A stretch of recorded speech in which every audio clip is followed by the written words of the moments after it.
Okay. In previous class we completed clear out. Okay.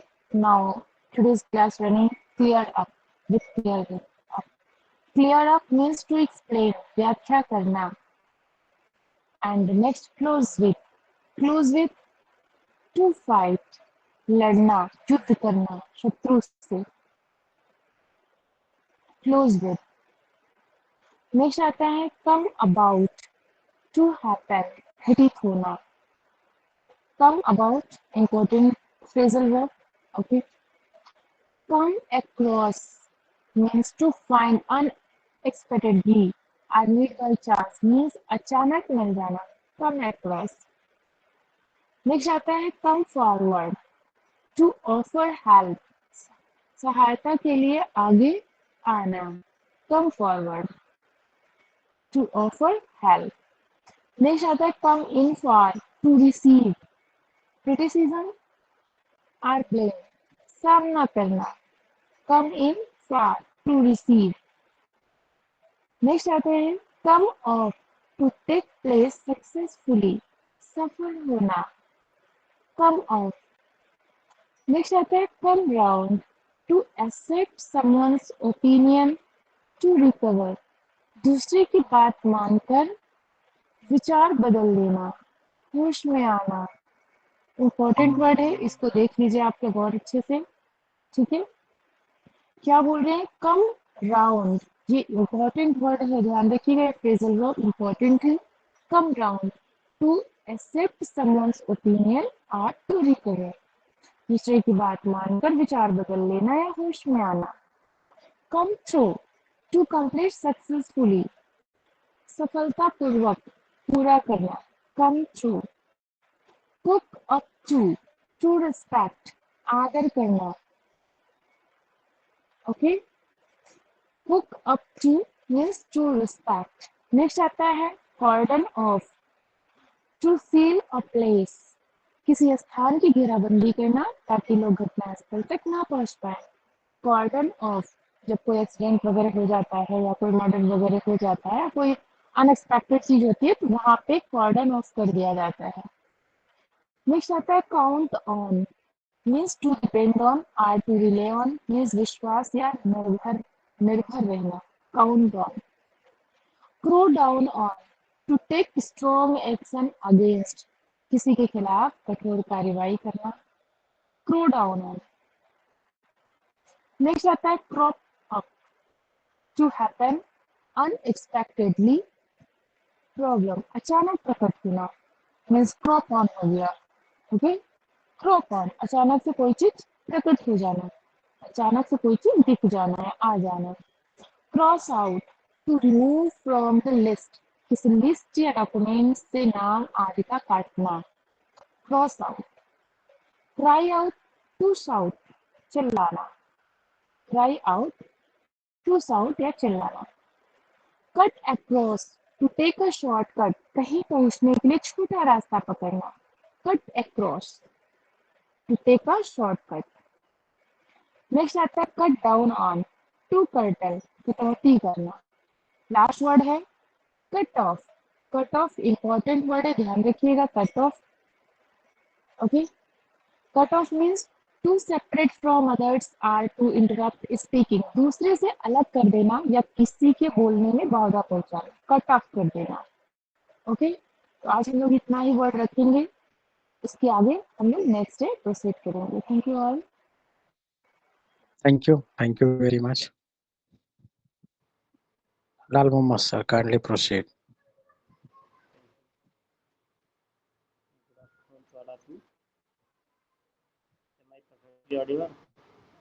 जी. हम लोग topic पढ़ रहे हैं प्रोनाउंस. वॉइस काफी स्लो आ रही. ठीक है, देखते हैं. हेलो. हाँ ठीक. हम लोग टॉपिक प्रोनाउन पढ़ रहे हैं. इसमें आज हम लोगों को स्टार्ट करना है relative pronouns. Relative pronoun, let's start. The relative pronoun who has different from the accusative and generative case. हम सबको पता है कि एक्यूजेटिव और जेनेटिव केस से ये रिलेटिव प्रोनाउन एकदम अलग होते हैं. इनका सिंगुलर और प्लूरल हम लोग देख ले रहे हैं। इनका एकदम जो है कहने का सेंस है कि एक्यूजेटिव केस, ठीक है, और इसका जेनेटिव केस एकदम डिफरेंट रहता है। तो बहुत ही सावधानी पूर्वक इनका हमको यूज़ करना है। फॉर एग्जांपल जैसे हु है, जो कि पर्सन के लिए यूज किया जाने वाला रिलेटिव प्रोनाउन है, और ये इसका नॉमिनेटिव केस तो हु होता है, बट इसका जेनेटिव केस हुज, और एक्यूजेटिव केस होता है वो हुम होता है। कई बार हु भी कंसिडर किया जाता है, तो इसको आप लोग ध्यान दीजिएगा ऑप्शन में कैसे मिलता है। फॉर एग्जाम्पल हम लोग समझ ले रहे हैं, इट मीन्स जो हु का यूज होता है at the place of subjective case noun और प्रोनाउन होता है। जैसे दिस इज द बॉय, ये वही लड़का है, हु वर्क्स हार्ड। अब इस हु का मतलब किसके सेंस में यूज किया गया है, द बॉय के लिए यूज किया गया है। द बॉय वर्क्स हार्ड, जो लड़का काम करता है। It means for omitting the noun boy you should have used who pronoun, relative pronoun. Next, this is the boy or girl whose exercise is done well.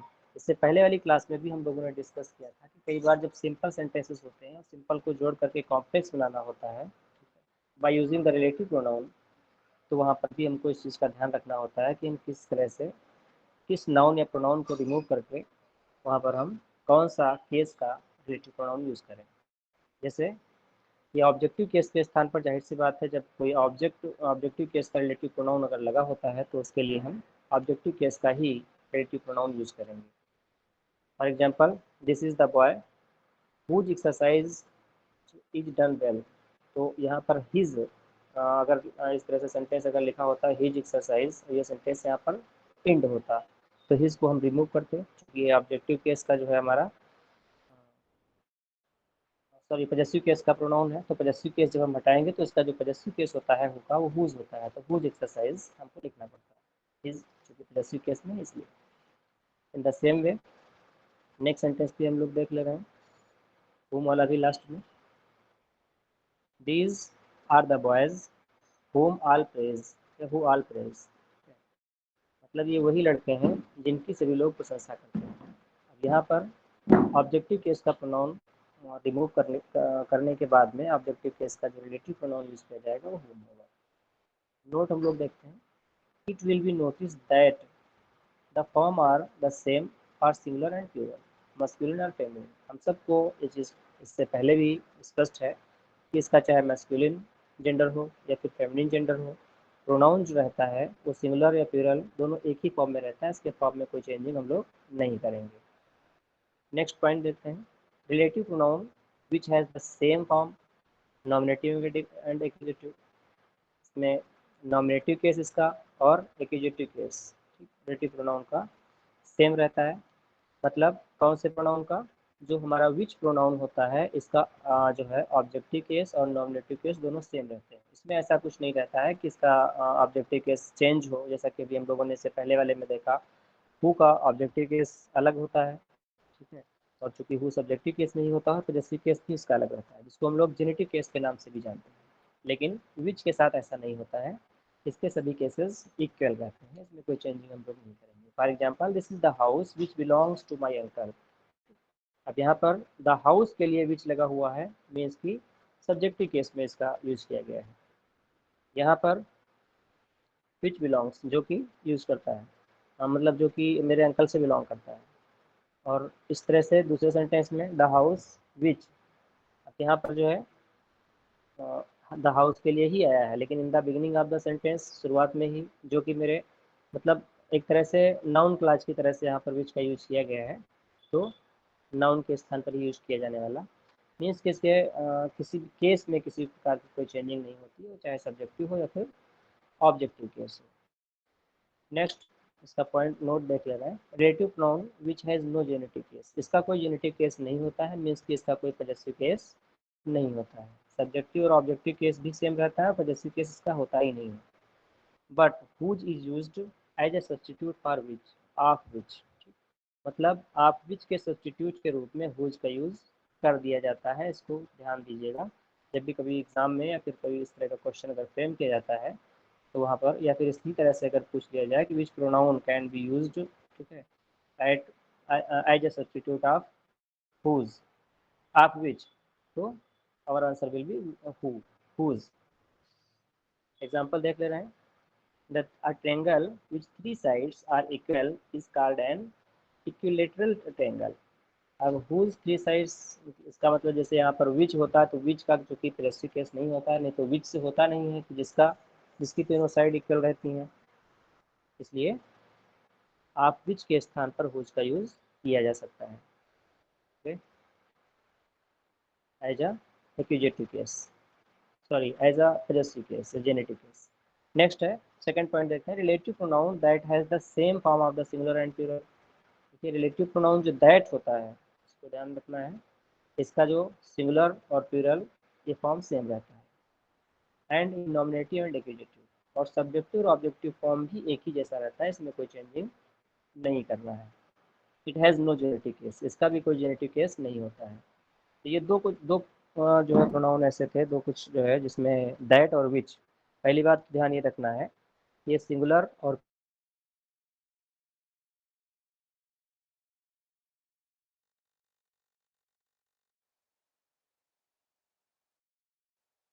Which. Example देख ले रहे हैं, he that is content is which, that is content is which. That का use यहाँ पर किया गया है। They that touch which will be defined, take anything that you like. तो इस तरह से रिलेटिव प्रोनाउन का यूज हम लोग देखेंगे, चाहे सब्जेक्टिव केस या ऑब्जेक्टिव केस, या फिर यहाँ पर देखिएगा सब्जेक्ट जो है हमारा क्या है, प्लूरल नंबर में है, और ऊपर वाले में हमारा सब्जेक्ट सिंगुलर नंबर है, लेकिन उसके लिए भी दैट ही का यूज किया गया है, ओके। नेक्स्ट देखते हैं कि रिलेटिव प्रोनाउन जो व्हाट होता है, ठीक है, इसका यूज केवल सिंगुलर में होता है, and has the same form of nominative and objective case. इसका जो नॉमिनेटिव और एक्यूजेटिव केस जो होता है, ऑब्जेक्टिव केस होता है, वो भी सेम ही रखना होता है व्हाट को भी। तो तीन प्रोनाउन देखें, व्हाट, दैट और विच। ध्यान रखना है इसमें व्हाट को, इनके प्रोनाउन सब्जेक्टिव और ऑब्जेक्टिव केसेस जो है सेम रहते हैं इन प्रोनाउंस के, और व्हाट का यूज सिंगुलर सेंस में ही किया जाता है। और कभी भी इसका, अभी इससे पहले हम लोगों ने दैट का भी यूज देखा कि कभी भी इसको सिंगुलर और प्लूरल में फॉर्म में कोई चेंजिंग नहीं करेंगे, नॉमिनेटिव और एक्यूजेटिव केस में भी कोई चेंजिंग नहीं करेंगे, जेनेटिव केस तो इसका होता ही नहीं है। तो इसमें क्या है, व्हाट को हमेशा सिंगुलर में ही यूज किया जाएगा, नॉमिनेटिव और एक्यूजेटिव केस इसका भी हमको ध्यान रखना है, and has same form of nominative and accusative case. मतलब इसका नॉमिनेटिव और एक्यूजेटिव केस अगर कहा जाए तो एक ही फॉर्म में रहता है, इसके फॉर्म में कोई चेंज नहीं है। For example, what has happened is not clear, जो कुछ हुआ वो क्लियर नहीं है, स्पष्ट नहीं है। अब यहाँ पर what as a subjective case use किया गया है, आई से व्हाट आई मीन। अब यहाँ पर रिलेटिव प्रोनाउन कंजक्ट करने के लिए, मतलब एज ए कंजक्शन यूज किया जा रहा है रिलेट करने के लिए उससे, तो यहाँ पर भी देखिए इसके कोई भी फॉर्म में कोई चेंजिंग नहीं है। He failed in what he attempt, से के बाद में आया है तो ऑब्जेक्टिव केस में यहाँ पर यूज किया गया, लेकिन तब भी इसका फॉर्म सेम है। यूज ऑफ रिलेटिव प्रोनाउंस का यूज हम लोग देख ले रहे हैं कि कहाँ कहाँ पर इसको हम लोग केयरफुली इसका यूज करेंगे। As a general rule, who is use for persons. अभी इससे पहले भी डिस्कस हुआ था कि जनरली हु का यूज कहाँ करते हैं हम लोग, पर्सनस के लिए करते हैं केवल, ठीक है। It may refer to a singular और प्लूरल नाउन, ये सिंगुलर या प्लूरल दोनों नाउन को रिफर करता है, कर सकता है। जैसे the man who is honest is trusted. The man चूंकि ये सिंगुलर नंबर सब्जेक्ट है, हु का यूज द मैन के लिए किया गया है। दूसरे सेंटेंस में देखते हैं, blessed is he who has found his work. नीचे वाले सेंटेंस में देख ले रहे हैं, दे नेवर फेल, वे कभी फेल नहीं होते हैं। Who die in great cause, ठीक है, who die in a great cause, जो किसी विशेष कारण के लिए, किसी महान कारण के लिए मर जाते हैं। तो हु का यूज किसके लिए किया गया, उन लोगों के लिए, मीन्स की ये प्लूरल नंबर प्रोनाउन के लिए किया गया, सब्जेक्ट के लिए किया गया। आगे ध्यान रखना है, who is sometimes used as referring to animals. कई बार ऐसा होता है कि एनिमल्स को रिफर करने के लिए भी कभी कभी हु का यूज किया जाता है। हुज जो होता है अभी इससे पहले डिस्कस हो चुका था, ये इसका पॉजेसिव फॉर्म होता है, जो कि किसके लिए यूज होता है, कहाँ कहाँ इसका यूज किया जा सकता है, स्पीकिंग ऑफ पर्सन्स, पर्सन्स के लिए, एनिमल्स के लिए, and also the things without life. मतलब निर्जीव चीज़ों के लिए भी इसका यूज़ किया जा सकता है, जबकि हु का यूज़ हम लोगों ने अभी देखा केवल पर्सन्स के लिए होगा। एग्जाम्पल में देख ले रहे हैं, the sun whose rays give life to the earth. Sun जिसकी जो रेजेस हैं, ठीक है, गिव लाइफ जीवन देती हैं पृथ्वी को, is regarded by some people as a god. ठीक है, कुछ लोगों के द्वारा गॉड के रूप में इसको रिगार्ड किया जाता है, माना जाता है। तो हुज का यूज जो है किसके लिए किया गया, सन के लिए किया गया है। सन जबकि विदाउट लाइफ है। इसी तरह से this is the question whose solution. अब यहाँ पर इनसेंसेट थिंग के लिए, नॉन लिविंग थिंग के लिए, द क्वेश्चन के लिए यहाँ पर जो है हुज का यूज किया जा रहा है। This is the question whose solution has baffled philosophers of all ages। Next point देखिए, विच का use, which is use for things, इसके लिए यूज किया जाता है थिंग्स के लिए, थिंग्स विदाउट लाइफ मतलब निर्जीव चीजों के लिए, एंड फॉर एनिमल्स, और एनिमल्स के लिए विच का यूज किया जाता है। It may refer to a similar और प्लूरल, मतलब ये दोनों को रिफर करता है, सिमिलर या प्लूरल दोनों को। एग्जाम्पल देख ले रहे हैं, the moment which is lost for ever. The moment चूंकि सिंगुलर नंबर नॉन लिविंग है, तो इसके लिए जो है विच का यूज किया गया है, विच का।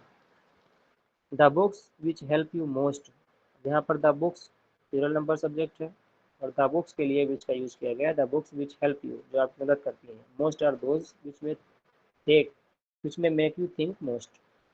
तो हम लोगों ने ये देखा कि जो नॉन लिविंग थिंग्स हैं या फिर एनिमल्स हैं, उनके लिए भी विच का यूज़ किया जाता है। जैसे फॉर एग्जांपल एनिमल्स के लिए भी एक सेंटेंस हम लोग देख ले रहे हैं, the horse which I recently bot is an Arab. ठीक है, जो अभी जल्दी में मैंने घोड़ा खरीदा था वो अरब है, इसका नाम है, इसलिए एन का यूज़ किया गया है यहाँ पर आर्टिकल का। विच का यूज़ दूसरी तरह से कहाँ पर किया जाएगा, which was sometimes formally use to refer to persons. Formally कई बार पर्सन्स को रिफर करने के लिए भी विच का यूज किया जाता है। हालांकि पर्सन्स को रिफर करने के लिए भी हम लोगों ने देखा कि हु फैमिली के प्रोनाउंस यूज किए जाएंगे, जबकि कई बार फॉर्मली जो है इसका यूज पर्सन्स के लिए भी होता है। For example our father which art in haven.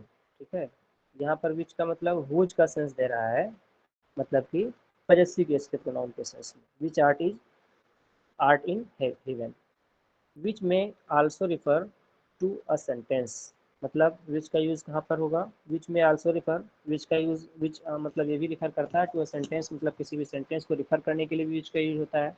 जैसे the man was said to be drunk which was not the case. अब यहाँ पर किसको, किसी सेंटेंस को रिफर करने के लिए विच का यूज किया जा रहा है, इस सेंटेंस को रिफर करने के लिए विच का यूज किया गया। He said he saw me there which was a lie। ठीक है, जो कि क्या था, लाई था, झूठा था। he is here which is fortune। तो यहाँ पर हम लोगों ने ये देखा कि which का यूज समटाइम्स इस सेंटेंस को रिफर करने के लिए भी किया जाता है, फॉर लिविंग बीइंग्स या फॉर पर्सन्स के लिए। अभी हम लोगों ने देखा कि which का यूज होता है, और कई बार ऐसा होता है कि सेंटेंस को रिफर करने के लिए भी यूज होता है। नोट हम लोग देख ले रहे हैं, the relative pronouns who and which can be used to, कहाँ कहाँ पर यूज होगा, टू रेस्ट्रिक्ट मतलब रोकने के लिए, limit, define more clearly the antecedent, that is where the clause introduced by relative pronoun is restrictive और defining। जैसे the man who had cheated me, the man who had cheated me was yesterday arrested by the police। The book which you see, the book which you see on the table, जो आप table पर देखते हैं, cost me 90 rupees. दूसरी चीज़, दूसरा point है, to give some additional information about the antecedent, किसी भी एंटीसीडेंट की एडिशनल इंफॉर्मेशन देने के लिए, that is where the clause introduced by the relative pronoun is continuative or non-defined in the teacher sent for the boy who, the teacher sent for the boy who का मतलब and he came at once।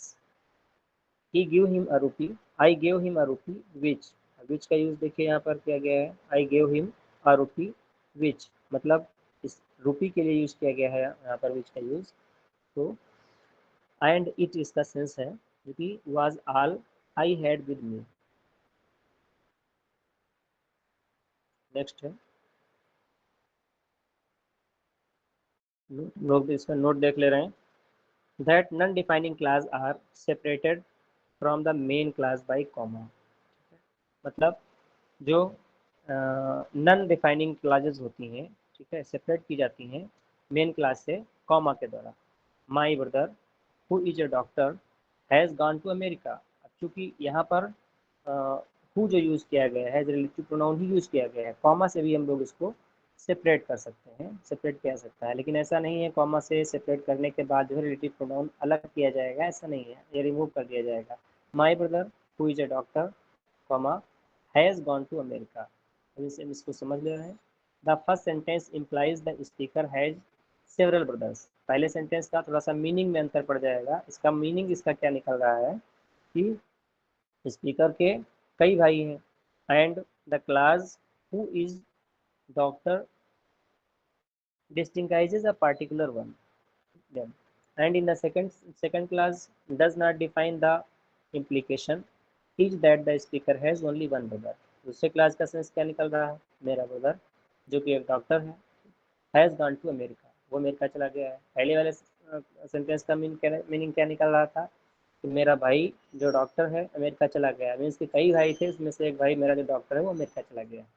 Comma लगा देने से और comma का use न करने से थोड़ा सा मीनिंग में बहुत ही माइन्यूटली अगर देखेंगे तो मीनिंग में बहुत बड़ा अंतर आ जाता है, डिफरेंस आ जाता है। इसको थोड़ा सा समझने की नीड है।